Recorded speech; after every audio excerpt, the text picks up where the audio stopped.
Viewers, বিডিএনএস Bangla নিউজে আপনাকে স্বাগত জানাচ্ছি। শুরুতেই থাকছে সংবাদ শিরোনাম। বিডিএনএস বাংলা নিউজে আপনাকে স্বাগত জানাচ্ছি। শুরুতেই থাকছে সংবাদ শিরোনাম। বাংলাদেশ নিয়ে নেতিবাচক ধারণার দিন শেষ, বললেন প্রধানমন্ত্রী। আরও জানাবো, মামুনুল হককে প্রতিহতে চট্টগ্রামে বিক্ষোভ। করোনার গতি প্রকৃতি কোন দিকে যায় বলা মুশকিল, বললেন ওবায়দুল কাদের। আরও জানাবো, বিএনপি শেষ হয়ে গেলে সরকারের এত চিন্তা কেন, বললেন সেলিমা রহমান। আরও থাকছে, পাকিস্তানের গুলিতে 2 ভারতীয় সেনা নিহত। কূটনীতিক পথে পরমাণু সমঝোতা রক্ষার উপায় দেখছেন পাকিস্তান। আরও থাকছে, নারীদের জানোয়ারের সঙ্গে তুলনা করলেন ইসরায়েলি প্রধানমন্ত্রী। আরও জানাবো, পুলিশি বাধা উপেক্ষা করে দিল্লিতে ঢুকল বিক্ষুব্ধ কৃষকরা। আরও থাকছে, আগামী সপ্তাহে করোনার টিকা বিতরণ শুরু, বললেন ডোনাল্ড ট্রাম্প। নাগোর্নো কারাবাখ নিয়ে ফ্রান্সের নিন্দা জানিয়েছে আজারবাইজান। আরও জানাবো, রাজধানীতে ভাস্কর্য বিরোধী মিছিলে পুলিশের বাধা। হেফাজতে ইসলামের পতাকা তলে ঐক্যবদ্ধ থাকার আহ্বান বাবুনগরীর।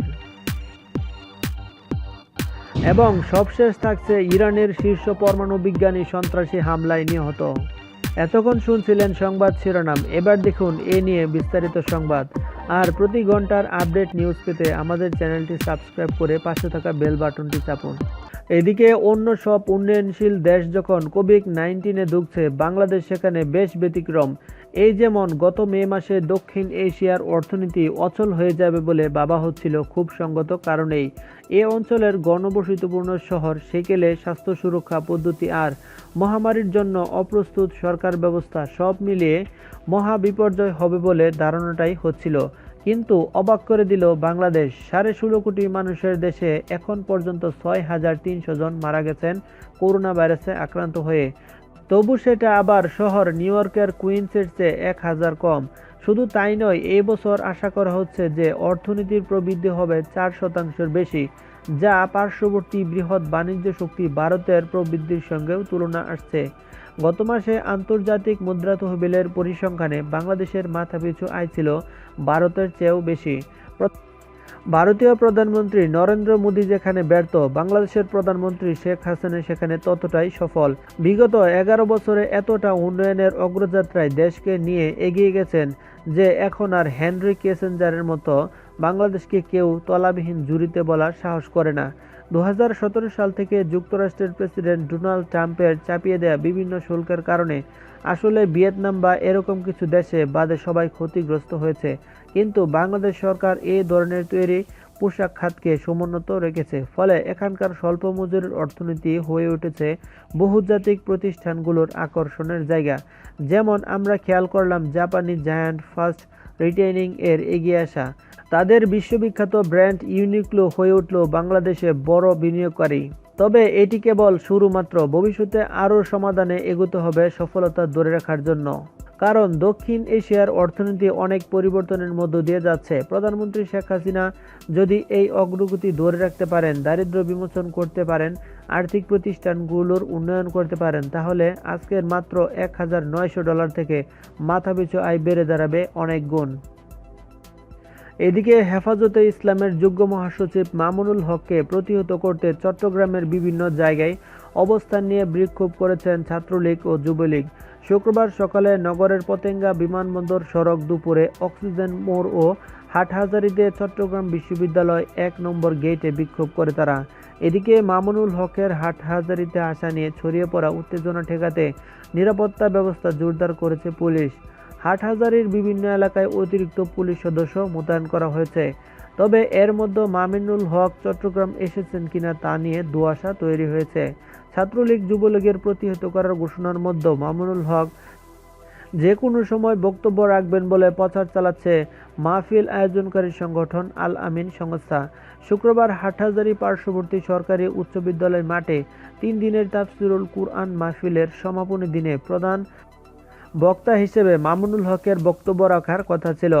গত বৃহস্পতিবার চট্টগ্রাম প্রেস ক্লাবে জঙ্গিবাদ বিরোধী ছাত্র যুব ঐক্য পরিষদের ব্যানারে সমাবেশ থেকে বঙ্গবন্ধু শেখ মুজিবুর রহমানের ভাস্কর্য স্থাপনে বিরোধীরা মামুনুল হককে চট্টগ্রামে প্রতিহতের ঘোষণা দেওয়া হয়।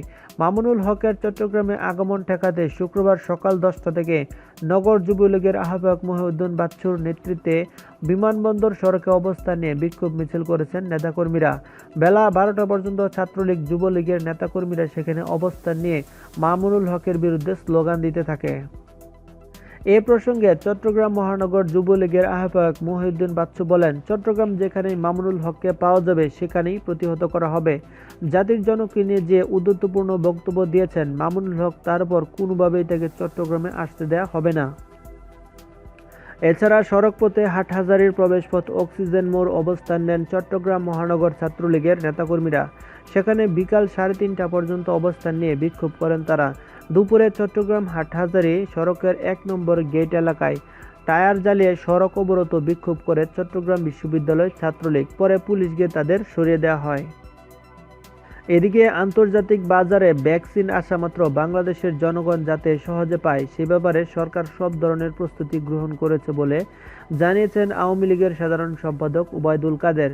করোনার গতি প্রকৃতি কোন দিকে যায় বলা মুশকিল, তবু সরকার যথাযথ পদক্ষেপ নিয়ে রেখেছে উল্লেখ করে তিনি আওয়ামী লীগ সহ বিভিন্ন সহযোগী সংগঠনের নেতৃবৃন্দদের জনগণের মাঝে সচেতনতামূলক ক্যাম্পেইন করারও নির্দেশ দেন।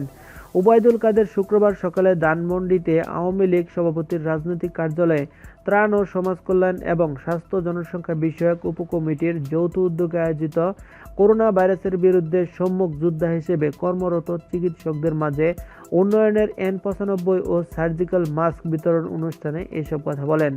তিনি আরও বলেন, ভ্যাকসিন প্রাপ্তিতে সহজ ও দ্রুত সময়ের মধ্যে জনগণের নাগালে পৌঁছে দিতে সরকার ও বেসরকারিভাবে সমন্বিত উদ্যোগ গ্রহণ করা হয়েছে। আওয়ামী লীগের সাধারণ সম্পাদক তার সরকারি বাসভবন থেকে ভিডিও কনফারেন্সের মাধ্যমে অনুষ্ঠানে যুক্ত হন। তিনি আরও বলেছেন, বৈশ্বিক এ মহামারী সত্ত্বেও বাংলাদেশ আজকে সর্বকালের সর্বশ্রেষ্ঠ ফরেন কারেন্সি রিজার্ভ $41 বিলিয়ন পৌঁছেছে প্রধানমন্ত্রী শেখ হাসিনার দক্ষ নেতৃত্বে।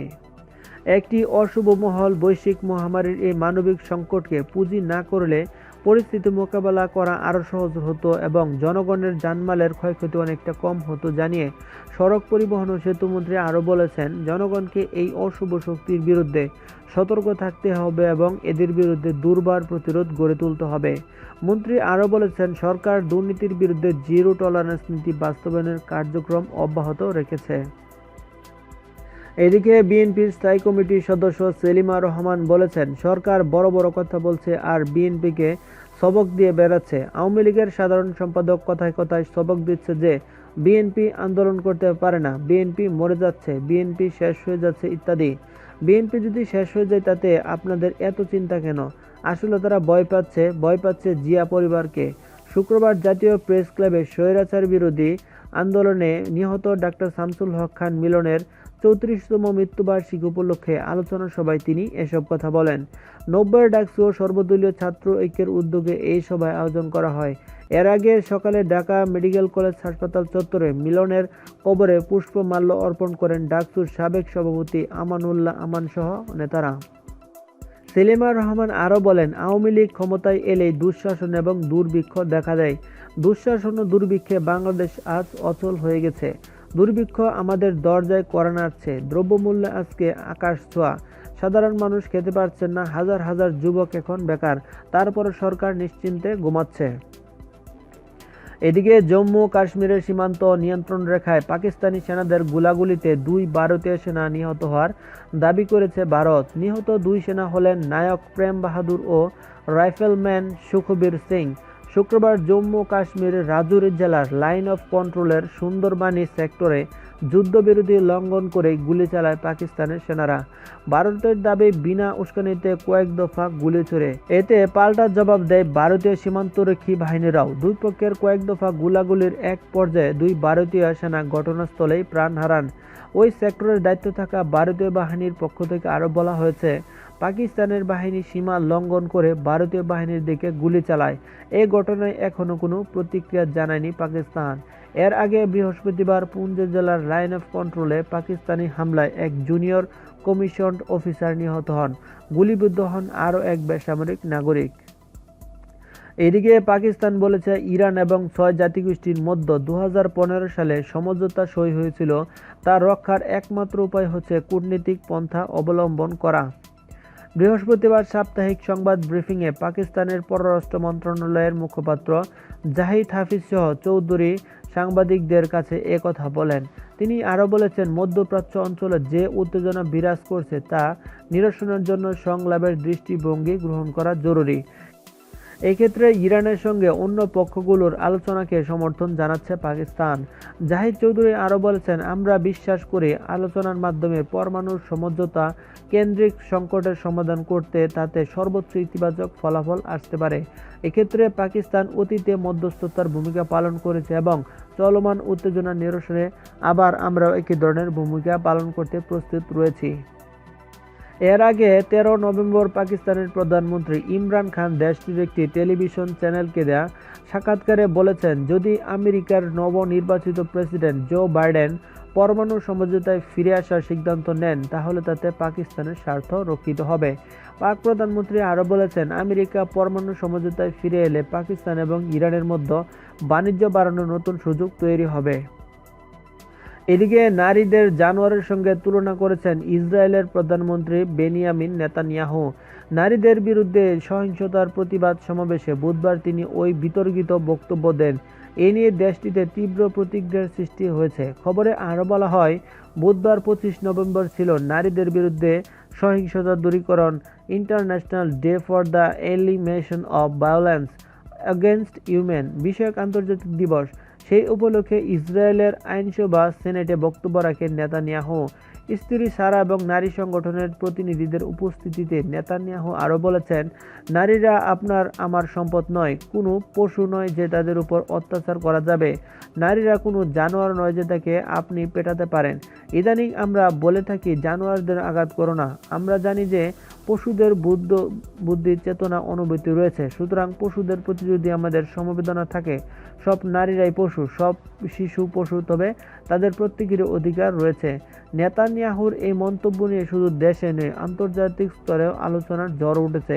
একটি দেশের প্রধানমন্ত্রী কিভাবে জন্তু জানোয়ারের সঙ্গে কিভাবে নারীদের তুলনা করলেন, সেই প্রশ্ন তুলে নেতানিয়াহুকে তুলোধনো করেছেন অনেকে। স্থানীয় সংবাদ মাধ্যমের খবর অনুযায়ী ইসরায়েলের প্রধানমন্ত্রীর অফিসের এক বিবৃতি দিয়ে জানিয়েছে, নারী সুরক্ষা ও নারীদের অধিকার নিয়ে মন খুলে কথা বলেছেন প্রধানমন্ত্রী বেনিয়ামিন নেতানিয়াহু। নারীদের বিরুদ্ধে সহিংসতার প্রতিবাদেরও সরব রয়েছেন তিনি। তার বক্তৃতার একটা ছোট্ট অংশে হেনস্থার উদাহরণ দিতে গিয়ে পশুর সঙ্গে প্রসঙ্গ টেনেছেন তিনি, কিন্তু তিনি কোনোভাবেই জন্তু জানোয়ারের সঙ্গে নারীদের তুলনা করেননি বলে জানান তিনি। এদিকে কৃষি আইন বাতিলের দাবিতে পাঞ্জাব থেকে মিছিল করে দিল্লি চলোরে ডাক দিয়েছেন কৃষকরা। বৃহস্পতিবার সারাদিন ধরেই হরিয়ানার পুলিশ বিভিন্নভাবে ছত্রভঙ্গ করার চেষ্টা করেছে বিক্ষুব্ধ কৃষকদের। সেই চেষ্টা আরও মরিয়া হয়েছে বৃহস্পতিবার রাত থেকে। প্রবল ঠান্ডার মধ্যে হরিয়ানার সোনপথে রাত 11টার দিকে কৃষকদের উপর জাল কামান চালায় পুলিশ। এ উদ্দেশ্যে একটাই, কৃষকদের দিল্লি ঢুকতে বাধা দেয়া। শুক্রবার সকালে থেকেই দিল্লির সীমান্ত লাগোয়া এলাকায় কৃষকরা ব্যারিকেড ভেঙে এগিয়ে যাওয়ার চেষ্টা করেছেন।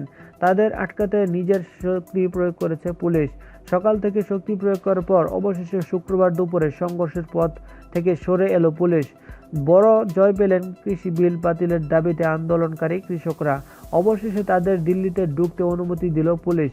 বৃহস্পতিবার সন্ধ্যা থেকেই সোনপুতে পৌঁছে গিয়েছিল 2 শতাধিক কৃষকের একটি দল। রাস্তার মধ্যে দাঁড়িয়ে তারা স্লোগান দিচ্ছিল। পুলিশও তাদের ব্যারিকেড দিয়ে জলকামান, কাঁদানে গ্যাস নিয়ে তৈরি ছিল। রাত 9টার দিকে সেখানে পরিস্থিতি কিছুটা উত্তপ্ত হয়। কৃষকরা পুলিশকে ব্যারিকেড সরিয়ে নিতে অনুরোধ করে। পিছিয়ে যেতে রাজি হয়নি কৃষকরাও।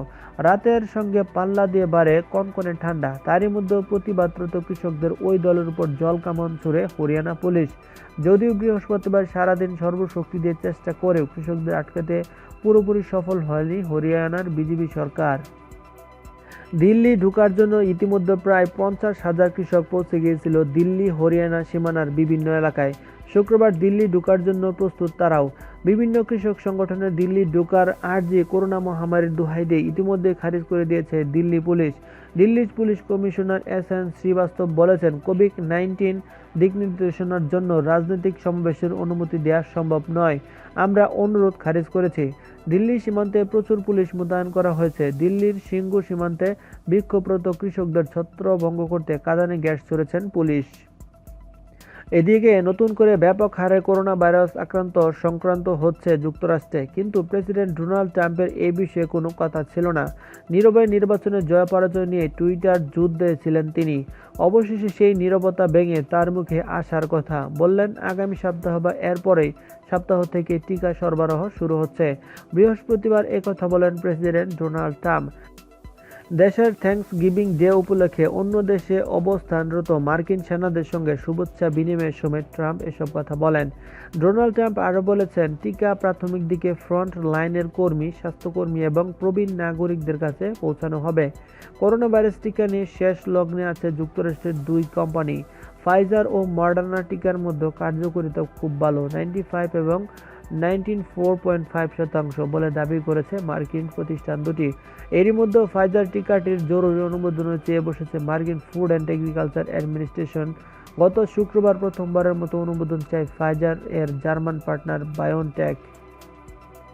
টিকা তৈরির শুরু থেকে অনুমতি চাওয়া পর্যন্ত সবসময় সুরক্ষার দিকে লক্ষ্য রেখে অত্যন্ত দ্রুততার সঙ্গে ক্লিনিক্যাল কার্যক্রম পরিচালনা করেছে বলে উল্লেখ করে ফাইজারের প্রধান নির্বাহী কর্মকর্তা অ্যালবার্ট বুরলা।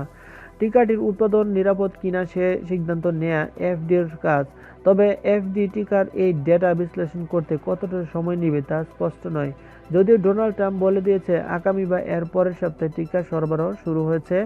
অবশ্য ফাইজার ও বায়োনটেক জানিয়েছে এফডিএর অনুমোদন যে কোনো সময় চলে এলেও তারা কয়েক ঘন্টার মধ্যেই প্রত্যাশিতদের টিকা বিতরণ করতে প্রস্তুত হবে। এদিকে বিরোধীয় নাগোর্নো কারাবাখ নিয়ে ফ্রান্সের সিনেটরদের রেজলিউশন নিন্দা জানিয়েছে আজারবাইজানের পার্লামেন্ট। নাগোর্নো কারাবাখ প্রজাতন্ত্র হিসেবে স্বীকৃত দেওয়ার আহ্বানের পরে বৃহস্পতিবার আজারি পার্লামেন্ট এই নিন্দা জানায়। পার্লামেন্টের এক বিবৃতিতে বলা হয়, ফরাসি সিনেটরদের এ পদক্ষেপ ইইউ কাউন্সিল কর্তৃক 2016 সালে গৃহীত দেশগুলোর আঞ্চলিক অখণ্ডতা সম্পর্কিত নথি এবং ইউরোপীয় ইউনিয়নের বিদেশ সুরক্ষা নীতিও সম্পর্কিত বৈশ্বিক কৌশলে ফ্রান্সের যেসব প্রতিশ্রুতি তার সঙ্গে খাপ খায় না। বিবৃতিতে আরও বলা হয়, যে কোনো দেশ এটিকে প্রজাতন্ত্র হিসেবে স্বীকৃতি দিতে পারে না। বিবৃতিতে আরও বলা হয়, 3 দশক থেকে নাগোর্নো কারাবাখ নিয়ে আর্মেনিয়া ও আজারবাইজানের মধ্যে সংঘাত কিছু দেশের শান্তি আলোচনার মাধ্যমে ভূমিকার কারণে সমাধান হয়নি। নাগোর্নো কারাবাখ শান্তিপূর্ণ সমাধানের লক্ষ্যে 1992-এ ইউরোপ ভিত্তিক মিনস্ক গ্রুপ গঠন করা হয়। এই গ্রুপের নেতৃত্ব দিচ্ছে ফ্রান্স, রাশিয়া ও যুক্তরাষ্ট্র। তবে এই গ্রুপটি কোনো সমাধান দিতে পারেনি। এদিকে রাজধানীতে বঙ্গবন্ধুর ভাস্কর্য নির্মাণের বিরুদ্ধে ডাকা বিক্ষোভ মিছিলে বাধা দিয়েছে পুলিশ।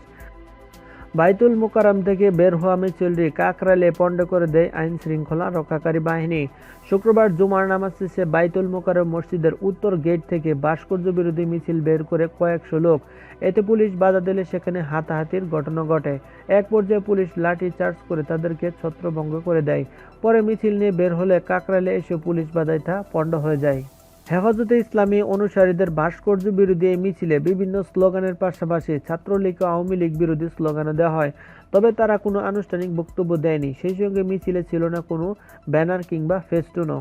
এদিকে হেফাজতে ইসলামের পতাকা তলে ঐক্যবদ্ধ থাকতে দেশবাসীর প্রতি আহ্বান জানিয়েছেন আমিরে হেফাজত হাটহাজারী মাদ্রাসার শাইখুল হাদিস ও শিক্ষা পরিচালক আল্লামা জুনায়েদ বাবুনগরী।